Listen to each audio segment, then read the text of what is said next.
So hi everyone, today's I'm going to shadow videos and talk is that's video to talk about phone addiction.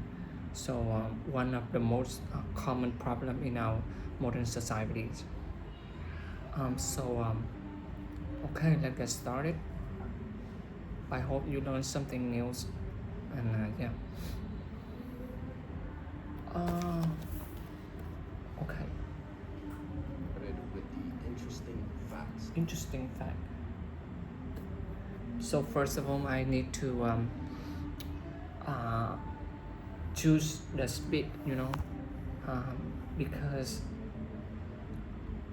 um, for the beginning, so uh, I want to start by targeting the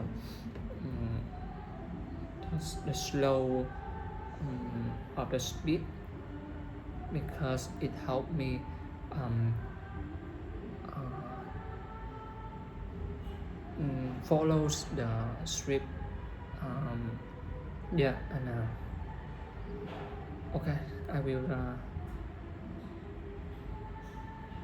will choose the speed is 0.75.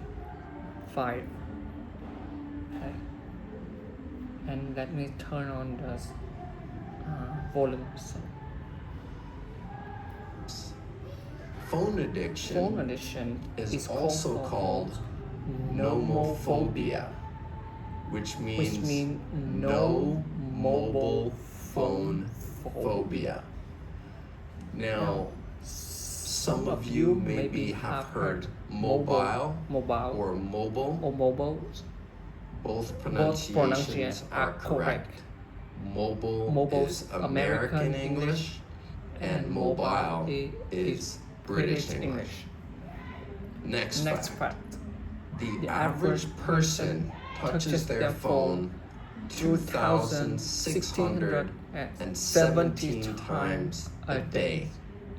That's a lot. That's a lot. 67% of mobile phone owners check their phone even when it doesn't ring or vibrate. I do that too. I will just see my I would phone. just see my phone. It didn't ring, it didn't ring, vibrate, It didn't vibrate. and then I'll just pick it up and just look at it. And then I will just pick it up and just look at it. Because you get that feeling of dopamine, of right? dopamine, right? The average person spends 4 hours a day on their phone. 50% of people feel uneasy when they leave their phone at home.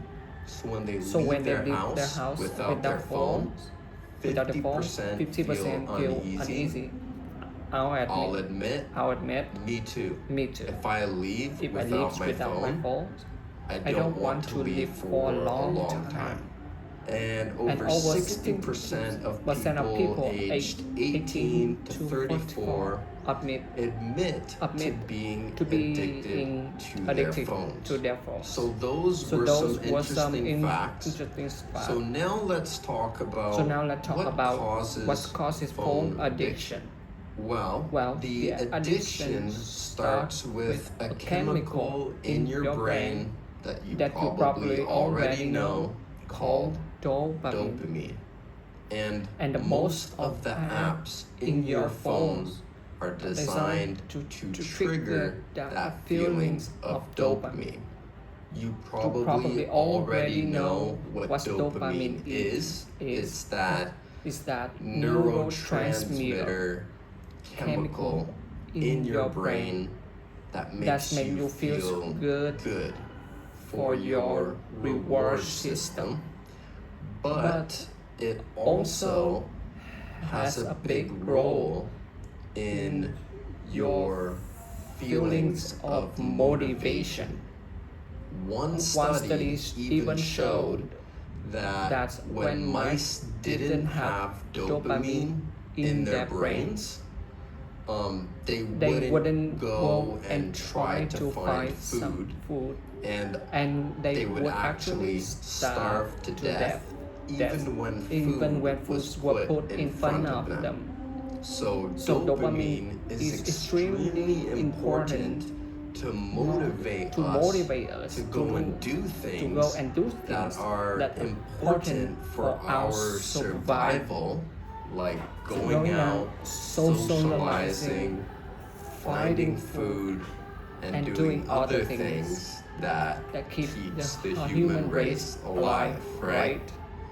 But the thing is, now, every time you get a notification on your phone, or you watch a funny video on TikTok, you receive a message, or you get a follower on social media, it triggers that release of dopamine that you would normally get from doing other things like finding food or talking to people. And every time that dopamine gets released, those pathways in your brain become stronger. And it feels good, so we want to keep doing it. Before we had phones, in order to get this nice feelings of dopamine, we had to go outside, talk to people, get food, maybe go hunting, or go in and pick plants or vegetables. vegetables. But now, all we need to do is pull out our phones. So the question is, how does this negatively affect our lives?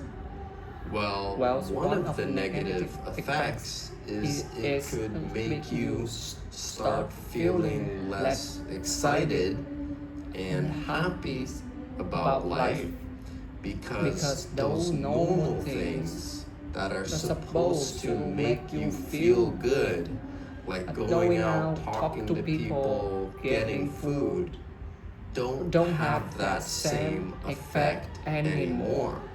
Now, one study with rats showed that when they put the rats in a new exciting environment, it triggered the dopamine in its brain, and it felt really excited, felt happy.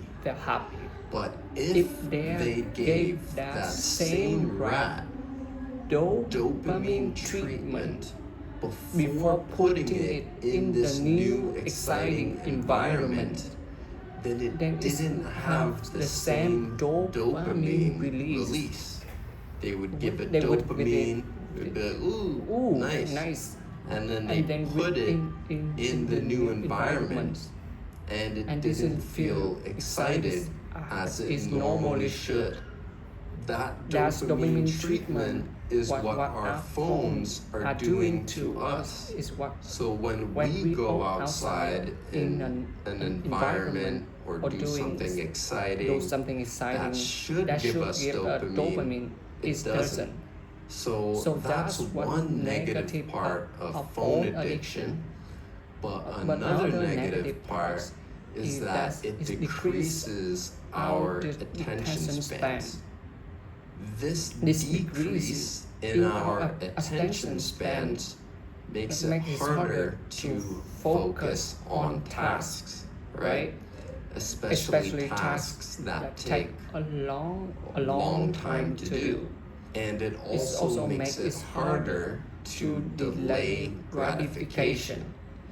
Now, to delay gratification means to wait in order to get the enjoyment from something. For example, if you have to write a script for a video and then edit it and do a whole bunch of things before you can post it and get the views, then it might be harder after using your phones all the time, because with your phones it gives you instant gratification. But if you have to do something that takes time in order to get the enjoyment from it later, then being addicted to your phone will make that a lot harder. And this is especially hard with things that take a few months in order to see the results, like studying English, for example. You need to study English for months, if not years, before you start seeing really good results. And the instant gratification from our phones could make that more difficult to do. Alright, so we know phone usage is bad. I think everyone knows that. But of course, it's really hard to stop using your phone. Because our brain wants it. It's just how we are designed. So how can we reduce the usage of our phones? Well, it turns out a lot of people are starting to buy dumb phones. And dumb phones are those phones that can't really do much. You can make calls, you can text, but browsing the internet is not convenient. You can't watch videos. So people have found it so hard to control their behavior that they just made it so they cannot do those things even if they wanted to. Even they don't want it Because to. maybe you have tried deleting apps, right? I've tried that too. But when it's possible to download it again in 30 seconds, it's just a constant battle that you have to fight with yourself. And it can be difficult. So some people just get a dumb phone where it's not possible to download, and apparently it has been effective. So another thing you can do is turn your phone on grayscale, which means you won't see any colors. Everything is black and white. So the colorful icons won't attract your attention. Or you can use a minimalist launcher, which is what I use. You can see here. And what this is like here is the home page. There's nothing on it except for a calendar. So when I open my phone, I don't see Instagram or YouTube, and just it makes it a little bit more difficult for me to go in, and it doesn't look exciting. So it really helps. And if you want to use an app, then I would have to go to the next screen, search for that app specifically, and then I can access it. If you can make it just harder for yourself and less exciting, then that can help. Another thing you can do is just put your phone away when you are walking. If it's out of sight and out of your reach, it can make it a lot easier to not be addicted to your phone. Alright guys, so that is going to be pretty much it for this podcast. I think this topic is really important. I think being less addicted to our phones will help humankind as a whole.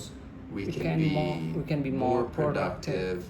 We can feel happier with talking to each other. And again, I'm not saying that I'm not addicted because I am too, and that's why I care about it because I know it can happen to anyone. But yeah, so that is gonna be it for this podcast. Make sure to check out my website. So that is all for the shadowing today. So I know sometime in this video I cannot shadow exactly what he was saying, but I believe that the more I practice, the better I get, and I will try to improve my English every day. Yeah, and I hope you learned something new in this video. So thank you so much, and if you like this video, so just give me the surprise and like. So and I will see you in the next video. Thank you.